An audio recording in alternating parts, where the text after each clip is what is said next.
Hi, young Christians. Today we're going to be talking about Joseph's family again, but they've spent a long time in Egypt now. In fact, Pharaoh has enslaved them. And that's when God calls a person called Moses to help save his people. In our devotion tonight, we're reading about Moses and the Ten Commandments. Now, Moses was the leader that God had chosen for his people, the Israelites. Moses delivered the Israelites from slavery in Egypt, and Moses received the Ten Commandments from God himself. And here's how it happened. The Israelites were all the great-great-great-grandchildren of Abraham, Isaac, and Jacob. They had gone to live in Egypt so that they wouldn't starve during that famine. And then they stayed there. They stayed there for about 400 years. They were already a big family when they got there, about 70 people. But as they stayed in Egypt, God continued to bless them, and their family grew. In fact, it grew to be such a big family, there were almost 2 million of them. And they were happy in Egypt until a new ruler came to power and decided to make them his slaves. And they worked outside in the hot sun, making bricks and building buildings. Their lives were so hard, they cried out to God to help them.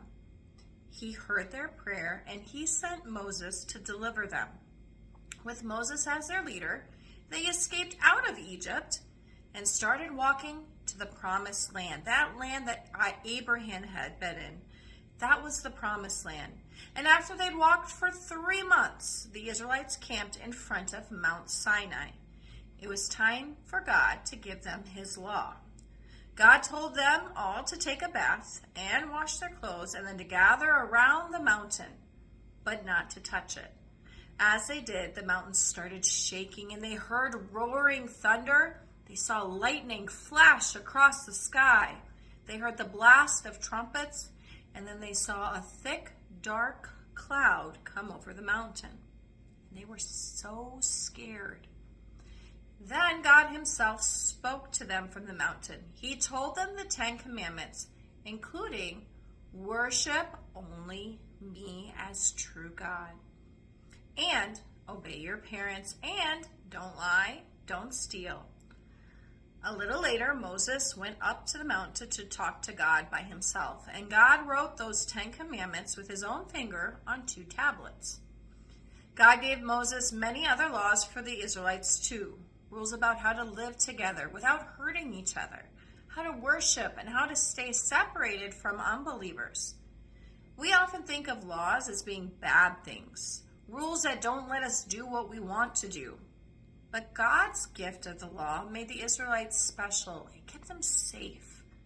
God did it so they would stay together and would always remember the promise of the Savior he had given them.